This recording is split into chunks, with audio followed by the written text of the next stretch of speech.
उघडले दार, शिक्षणाच्या स्वर्गाचे जिने उघडले दार, तीच सावित्री आज जगाची शिलेदार, तीच सावित्री आज जगाची शिलेदार.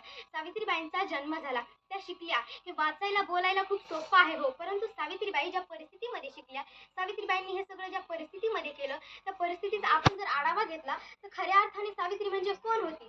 ती धारधार तलवार होती. ती धारधार तलवार होती. ती स्त्री शिक्षणाचा अंगार होती. ती प्रेरणा होती. ती स्फूर्ती होती. ती विद्येचा अलंकार होती. ती अशी स्त्री होती जी समाजाच्या भीतीने कधी डगमगली नव्हती. ती लढत होती, ती जगत होती. ती लढत होती, ती जगत होती. जगण्यासोबतच जगवत होती. लाखो हजारो स्त्रियांचं ती भविष्य घडवत होती. ती आशा होती, ती भाषा होती. ती आशा होती, ती भाषा होती. ती नवपर्वाची दिशा होती. ती स्त्रीचा सन्मान होती. होय, ती सावित्री होती. होय, ती सावित्री होती. ज्या काळी मुली जन्माला येणं हेच पाप मानलं जायचं, 9-10 वर्षाच्या मुलीचं लग्न एखाद्या वयोद्ध व्यक्तीशी लावून दिलं जायचं, एवढा भयंकर काळ होता तो. अहो, त्या काळी महिलांना अबला समजलं जायचं. त्या काळी महिलांना शिक्षणाचे अधिकारही नव्हते. कारण तिथल्या करोड लोकांना माहित होतं की हीच आपल्या नारी जर सबला झाली तर करोड लोकांचा तबला वाजवल्याशिवाय राहणार नाही.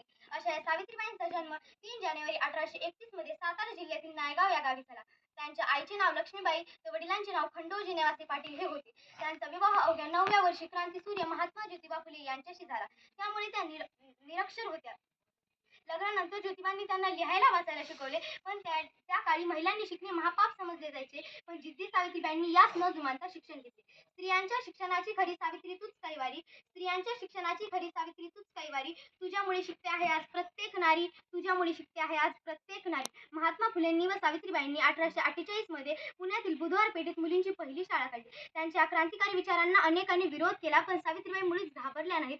त्यांनी एका विधवा स्त्रीच्या पोटी जन्म घेतलेल्या यशवंत नावाच्या मुलाला दत्तक घेतले. अखेर 10 मार्च 1897 रोजी प्लेग पीडित प्लेग रुग्णांची सेवा करताना ही थोर ज्ञानमाऊली काळाच्या पडद्याआड गेली. शेवटी इतकेच म्हणेल की आम्ही सावित्रीच्या लेकी, आम्ही ज्योतिबाच्या लेकी, आम्ही सावित्रीच्या लेकी, आम्ही ज्योतिबाच्या लेकी. नका समजू आम्हाला दाशी, आम्ही कर्तृत्वाच्या राशी, आम्ही कर्तृत्वाच्या राशी.